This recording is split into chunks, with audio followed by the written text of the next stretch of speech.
Yo, what up, guys? It's your boy DJ J Steezy. And your Diaz favorite DJ, DJ Jedi. And today's special guest, man, and it's an honor. Hell yeah.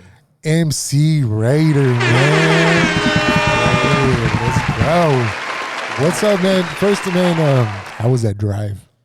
Oh, it was nice. Was it? It was weird because it was raining back home, and then as soon as I started coming in here, the sun came out, and it was nice. No traffic. It was cool. Just very little. But Cool, man. Let's touch a little bit on the draft, man. It's funny. My son Thursday morning, he's like, Dad, what do you think we need? And I just looked at him. I said, running back. yes. Oh yeah. And I was just like, and he goes, yeah, right. Yeah. So, how do you like that pick, man? No, I love it. Look, I'm gonna be honest. I don't watch college football at all. G. Me neither. So I don't. Every year, it's a funny thing. Every time I'm with my other buddies that YouTubers, podcasters, and stuff, they all know all the stats and all this shit about the college. You could cuss here, right? Yeah. Oh, okay. So I just know what I wanted. So I just said, fuck, I want a running back. And then closer to the draft, I started hearing Genty, and I was like, okay, if that's the best running back coming out right now, I want that fool. I just want a running back. And then, so that day at the draft, it was great, man. I was like, fuck, that's what I wanted. Yeah, man. And then, how crazy was that, though? I seen the YouTube you uploaded, man. It looks like a fucking hell of a bomb-ass party, dude. Yeah, it's fun. I went 3 years ago. I was in Kansas City for the draft. In Kansas City at the actual draft. Last year I was in Detroit for the draft. I saw that whole vlog, man. Yeah, I was in Detroit, and then this year I wanted to go to Green Bay, but I got busy with a lot of stuff right now, and I was like, fuck. But then I was lucky to go to this thing in Vegas for the Raiders draft party, and it was just Raider Nation, bro. You know how it is, bro. Yeah. It's a big party, man. It was awesome. That's cool, man. Yeah, man. Then we got some wide receivers now too, man. Oh yeah, I've seen that. Yeah. Yep. So I like the moves they're making, bro. I really do. Pete Carroll now, head coach. Yeah. Geno Smith. What do you think of Geno Smith, man? I think Geno Smith is finally his opportunity to shine what he really wants to do. He was there. He was a backup for a while, and then in Seattle, he had the opportunity to be a starting quarterback, and he showed that he's really good, even though he didn't have a really good team with Seattle, and it was tough. But now it's like starting from scratch, and I know he has that chip in his shoulder to like, you know what? They're going to give me here 2 to 3 years. I'm going to prove that I could do what I have to do. So I have a good feeling about it, man. Me too. And every year is like we're going to the playoffs, man. We're going to the Super Bowl. What do you feel this coming season, man? You feel like I ain't saying shit. He said I ain't saying shit. We're going. Fuck it. Last year in our podcast that we have with shout out Cheeto Linus on Real Talk Nation, I said, we're gonna win 10 games. We fucking lost 10 games in a row, bro. Right? It was fucking depressing, man. So it's just like I will say this: we will be better than last year. That's it. Okay, sure. Yeah, I'm with it, and I would say the same, man. I would definitely say the same. Yeah. I was thinking of throwing in. Can we pick like players? Like I was getting bad. I was like, maybe the local football team. I mean, we could draft them right away. Yeah. Fuck, man. Yeah, it was. I think Antonio Pierce had a lot of heart. And I think the momentum at the time, in Kansas City, winning that game. I think that was like the hump to like, okay, it was like maybe we do have something, but then come this past season, man, it's just like fuck, 10 games lost, man, in a row, so. Yeah, no, I think he had an opportunity, but I think a lot of things happened last year. I'm almost sure that's something he lost the locker room by the way he talks and the way he was trying to be all gangster shit about it, and there were some things he said in the press conference, like, people are making business decisions. Like he was just trying to call shit out, and then it just went all south from there. Everybody starts losing. Remember that press conference? He's like, well, somebody but nobody. They didn't kick nobody out. So it was bad, man. But I know in the future he's gonna be a real good coach. Yeah, and it's funny because I always go back to the tuck rule, bro. And then my son's like, he goes, Brady's in the front office now. What do you think, Dad? I was like, fuck that shit. I was fucking pissed. I was like, fuck him, you know. But then it's just like, okay, you know. But as far as the business aspect of it, you know, it's just like, you know, like I said, now we got Pete Carroll, man, and coming in, and I'm really looking forward to this season. Yeah. Really looking forward to it. Well, you know, Pete Carroll, he's fucking old. So he came here to win, not to fucking. He wants to win. Yeah. So he has, you know, maybe also 2-3 years to do either make this team really good and retire with something good at the end. Maybe win that chip for us, because he's not here to fucking rebuild. And you could just tell this is starting good, man, off the scratch. Right. Yeah, man. 2 questions. One, when did you become a Raider fan? Do you remember? Yeah, I know exactly when. Yeah. Like, was it family that influenced it, or? Yeah. Because for me, like, we didn't grow up watching. We watched football, not football. Oh, yeah, I'm a soccer fan too. So it was like, I remember. When was your first like you remember game? Yeah, no, I remember exactly. So I grew up in South Central LA, man, and my dad is one of those fake ass fans that like he'll like a team when they were winning and shit. So he's like he's a Steeler fan, and I knew he was a legit Steeler fan because he knows the players. Like he'll name like fucking Terry Bradshaw and all these fucking players, but then when the Raiders moved to LA. He's like, oh, I'm a Raider fan too, like that bullshit. Like, how can you be like? But that's awesome, though. Shout out, Pops. Shout out. So my dad got tickets to watch the Raiders. It was the Raiders Bengals, 1987, my first game, and I was 5 years old, and he took me to the game. That's dope. And I seen Bo Jackson play and everything, Oh, and dude. I remember just being in the stadium with Pops. Ooh, don't want to get emotional about that one, G, but I remember being in the stadium with Pops, and that was it for me, man. Raider fan for life, man. Every time, Hell yeah. and then every time Raiders play like on Monday Night Football, my dad used to do like barbecues at home all the time. So that whole family They brought it together, shit right? they bring together every time the Raiders play was That's beautiful. Yeah, man. Oh yeah. And like I got emotional. sorry, man. Yeah, we didn't mean to. Yeah, no, it's all good. Can you bring some tissues, please? No. What's it called? And then, how'd you get on the journey to do YouTube and to do social media? Okay, yeah. So How did that start? Yeah, no, sorry about that. Just It's all good, man. Yeah. we had Take your time. Take your time. we had a tough life growing up, you know. Saying that my pops means a lot to me, G. So, and I am who I am because of him. So that's why I got kind of emotional, G. So, anyways, so yeah, back to how I got started with this.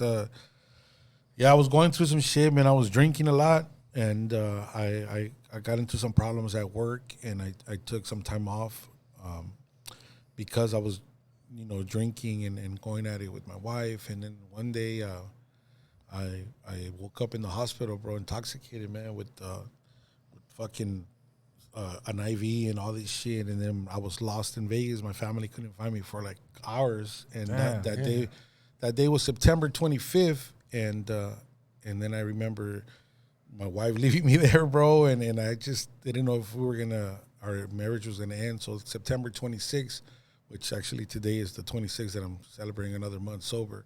I went back home, and she said, you need help or we're done. And I decided to put my job to the side. I went and looked for help, and I became the sobriety stuff. So I had a lot of time in my hands at home. Yeah. But before all that, all my family used to be like, "Damn, fool, you're fucking funny. You should do some videos." And then, or every time the Raiders lost or Lakers lost, I used to go on Twitter. Like that's all I had, and I used to make some videos. And I was making videos talking shit, but people thought they were funny.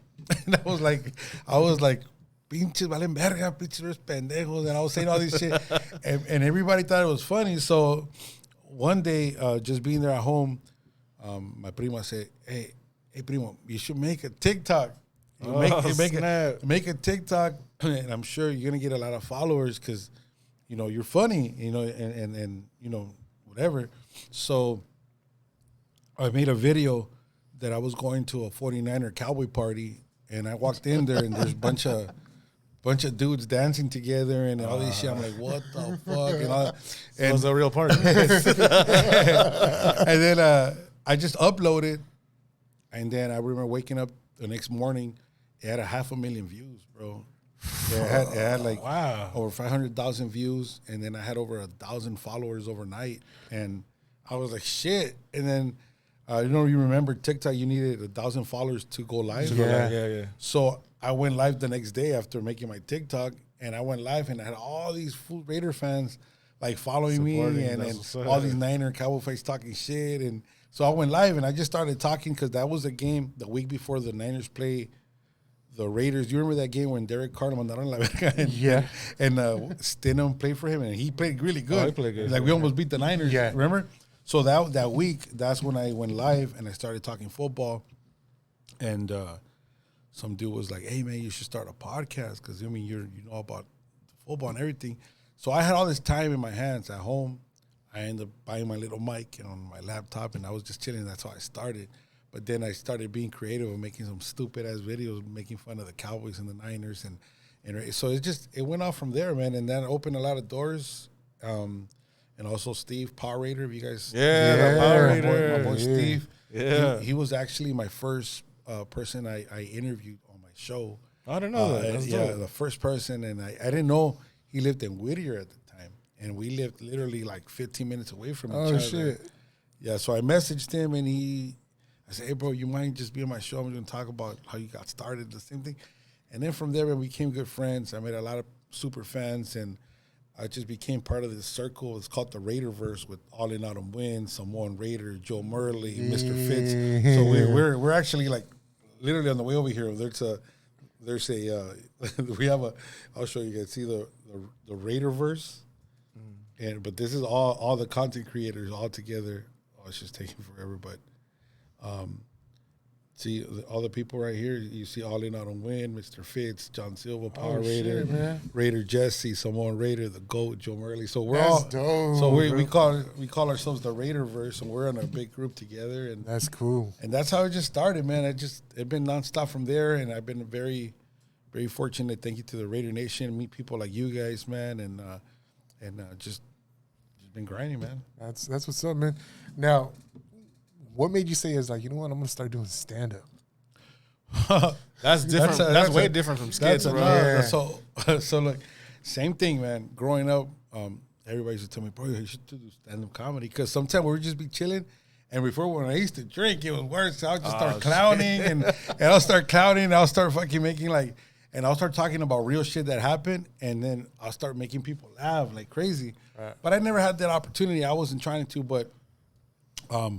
Before we started the show, I mentioned to him how I'm a musician, and I did go to church a lot, and I preached a few times. I was in front of stage present. That's nothing for me. Like you know how it is in entertainment. You could be in front of people, and that was a big step on this comedy thing. But how it really started, Nikki Supreme, shout out Our Lady Raider Nation. Yeah. She was doing a Raider roast comedy show. And it had Richard Barba, Comic Vic, Walter Reyes, and she reached out if I wanted to be part of it. And it just, maybe like she said, just be like 3 minutes on stage. We'll put you on the flyer, invite all your people, come through. And I was like, I'm down, shit. I'm fucking down. And that was in May last year. And I went to May 17th. That was my first time. I went on stage. It was all the Raider fans. It was like a fucking Raider party. And you did it sober? Yeah, bro. Damn, sober. To be thrown out sober? I was like, wait a minute. Sober.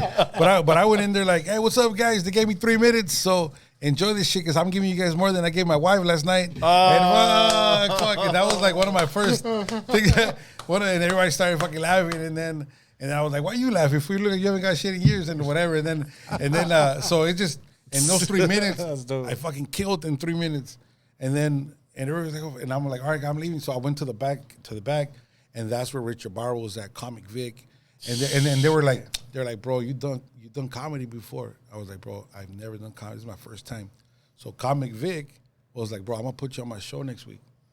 And I'm like, let's do it. So I went to his show and I started, and Raider Nation started following everywhere I've gone. Man. So that's sick, dude. And that was it, bro. That was the beginning of something beautiful. I enjoy so much. And then I'm not here to be like, yeah, I want to be like Fluffy one day. I'm just letting this shit ride. Whatever happens, happens. Right. But I know, and I've seen the progress, and and the maturity I'm getting on stage, and now I started from doing 3 minutes, and now I've been headlining for 30-minute shows on stage now. So now the process, you're not just going up there and winging it, or do you put like work into it, or no. Everybody writes, and I try to write, but it's so fucking difficult for me to write shit when it's fake. Okay. Like, because people write jokes. Uh-huh. Like, people will be like, oh, I woke up this morning and my wife left a note in the refrigerator. It says, hey, Mario, I'm leaving you. This ain't working. And I opened the refrigerator and that shit worked fine. You know, like that was Right.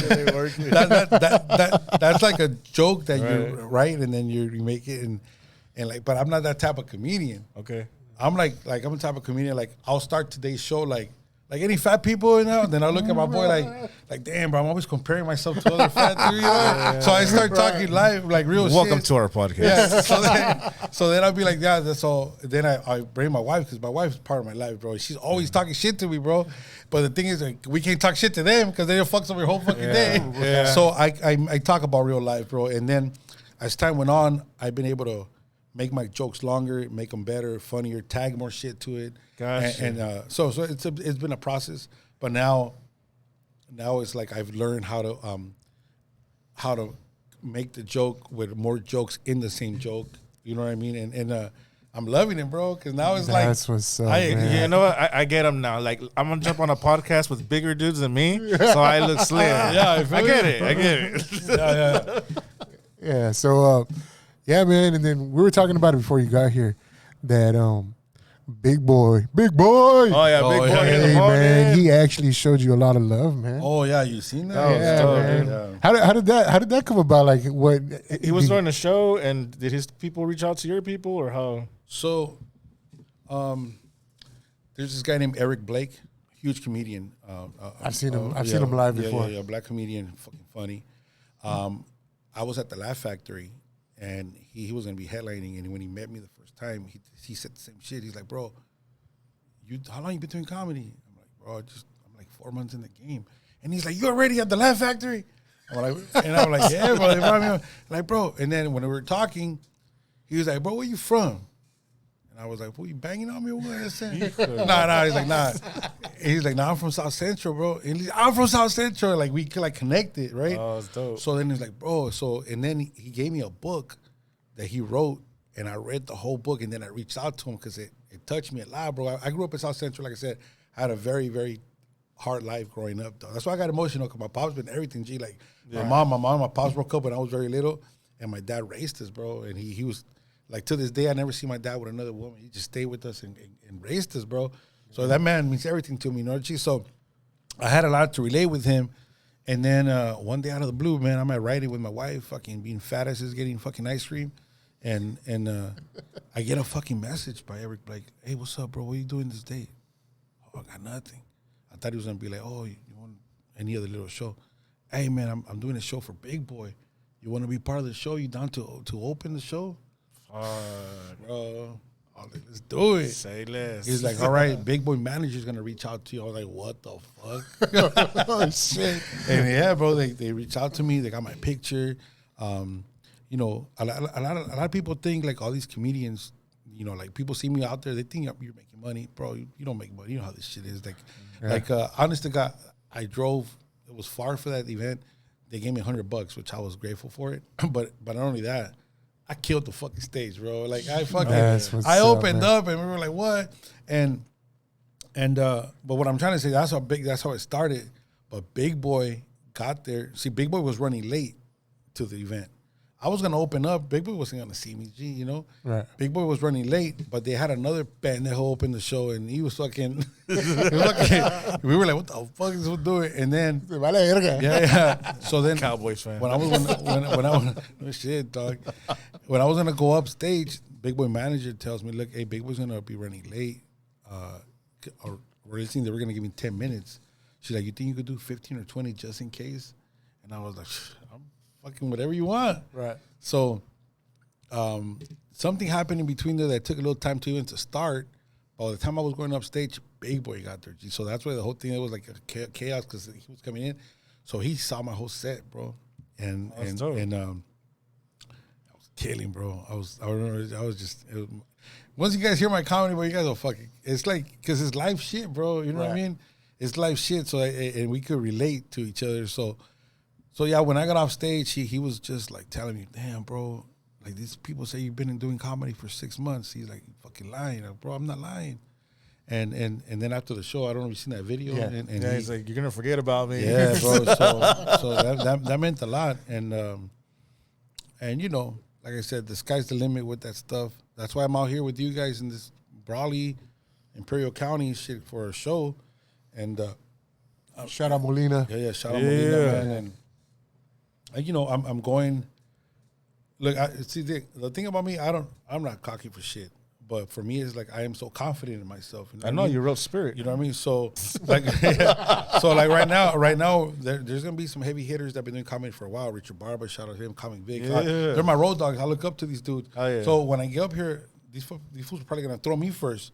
Right. And I got people coming, bro. I already confirmed with like 20 something heads that are gonna be come down here. Okay. You know, I'm gonna start first, and then I'm done. But I'm gonna kill the fucking shit. I don't care, bro. Like I don't. Yeah. Give me stage time and we're rocking, bro. You know. So what I learned from experience of other comedians watching so much YouTube, you just after you're done with your set, bro, all you say is like, you know what? I'll be signing autographs outside right now. And as soon as I walk out, I'm like, dang. Nah. That's crazy though. It is a blessing where I mean, Raider Nation is deep. G. And then when I always see a Raider fan, I've been a Raider fan and sees me and they recognize me from YouTube or TikTok. And they stopped me to take a picture and everything, bro. I still can't believe that shit's happening, man. It's like, what the fuck? Yeah. Like, hey, bro, you're that fucking dude from, yeah. Or like, bro, I went to the Santa Fe Springs, Swami. Bro, I thought I was going to get killed. Fools were coming up to me like, big-ass fucking cholos, like, and they were creeping up to me. I'm like, oh, shit, what the? I have a question, man. Was that really your first time in Santa Fe? First time, bro. Yeah. Really? Because it's funny because we were watching it, right? And my wife goes, that's not his first time. No, and I'm first time. First time ever. But I mean, I've been to that drive. It was a drive-in before. Right. So I've been to the drive-in there, but I never. So I grew up in South Central, bro. So then, you feel the energy right away. So when I moved to Montebello, my last year of high school, because I was fucking up over there, and my dad brought me to my grandma in Montebello. I stayed in that area, but I never. And, you know, it wasn't my shit, so I never went. And then I got married, and when you get married, you're like in prison and shit. So, you know what I mean? So he's kidding. So it was like nah. And then that was just that day. I woke up in the morning. I come up with Marco, and I was like, you know what? I need to put some content on YouTube because I stopped vlogging, and I wanted to just vlog. I was like, fuck it, let's go and just do my style of vlogging and show Santa Fe Springs. So I meet, and that's what I went. But yeah, but fools were coming up to me like creeping up, bro. Right. And they help me. I'm like, what's up? They're like, hey, I'll follow you on TikTok, dog. Like, what the fuck? Like, all tatted and shit. Yeah, man.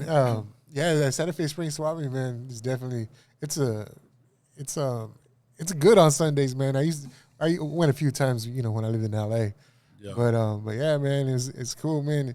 And then, man, you definitely could pop lock, man. Oh, we've seen that shit. Yeah, that's dope. Yeah. You get down. You don't just do one of these things like right. You like no. Yeah. So how did that happen? Like back in the day, or what? You remember what crew? I was from Elastic Productions. Yeah, it was back in the days where Full House and Playhouse and all those shits were out there in LA and. So the fucking Deep House, all that shit, all the groovers and shit. So I was like. I just like a rebel, I'm gonna look like a fucking 90s fan. Fuck that. With the little bangs and shit. And I was like, nah. Wow. But then I liked the whole fucking Adidas fucking gear back in the days. Right. Windbreakers and all that. Yeah. And I just started, like, all my homies they were from the crew, like Elastic. They were breakdancing on the floor, doing windmills and shit. I used to do little shit, but I was like, fuck all this. And then I just liked the whole popping stuff, man. But I don't know. I brought it back up. At a Raiders tailgate, I started fucking around. I haven't done it, bro. The next day, I couldn't even fucking walk. Man, sorry, shit. But yeah, man, that took off a little bit too. One of your vlogs, man. Like I said, we watch everything because like you're one of the reasons we went to Top Golf in Montebello. Oh Yeah, I took my daughter for her birthday last year. Hell yeah. You know, it's just fun. It's entertaining just watching you, bro. Bro, it's Top Golf. Why'd you go with the polo shirt? Fool? Like, it's Top Golf. Oh, you see, that was when my daughter graduated. Yeah, man. We fucking suck at that shit, bro. And then, man, from that to like watching, it was like when you're going asking, you're I don't know what comedy show you were at, but you're like, oh, it's Fellatio? Yeah, damn. Yeah. Shit, you knew where I was going. Yeah. Bro, as we can see, like I was telling you guys, like, I know I'll do the Raiders and everything, but I want to do other content that's sometimes not Raider related. But I'm still gonna be rocking my Raiders shit, but I want to get that push. It feels good that actually you guys seen those videos because, like, I go eat with my wife or I go on fucking vacation. I'm fucking vlogging, doing my miles all the time. Right. You know what I mean? So, I mean, it is what it is. I put it up there, so that's cool. People watching. Yeah, man. So like I said, we're definitely big followers, man. You know, my son couldn't be here today, but he was excited. He was excited that we were interviewing you, man. Yeah. So I want to ask, bro. Like, you seem like off the back, genuine dude. Like, we've been talking like a couple minutes. I feel like we know you. Oh, appreciate you, man. Let me ask you, like, with the wife and everything. I mean, how do you keep things new? Like, because from what it sounds, you guys have a beautiful relationship right now. I know there's work to it, right?